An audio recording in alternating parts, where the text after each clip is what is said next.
Des discours à la place centrale de Bienne qui traitent des différentes injustices et inégalités auxquelles font encore face les femmes aujourd'hui. Pour Denise Chervet, du collectif féministe, le combat n'est pas terminé. Quand je me suis mariée, je devais encore demander l'autorisation de mon mari pour aller travailler. Donc ça n'existe plus. Mais l'égalité salariale, la violence contre les femmes, la violence structurelle contre les femmes et cette société patriarcale, elle existe encore fortement. Et puis il y a encore un gros travail à faire. Que ces jeunes femmes, les jeunes femmes ont vraiment bien repris le flambeau que nous on avait allumé. Un flambeau partagé par plusieurs générations qui continuent de se battre.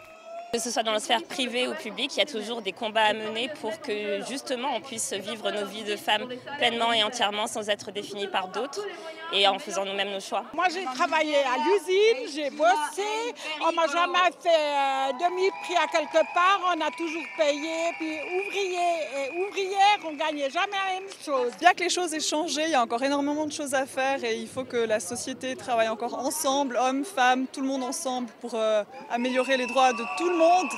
Une quinzaine de collectifs se sont impliqués aujourd'hui dans la grève pour essayer d'améliorer la situation de la femme. Un des combats, l'âge de la retraite des femmes qui est passé à 65 ans.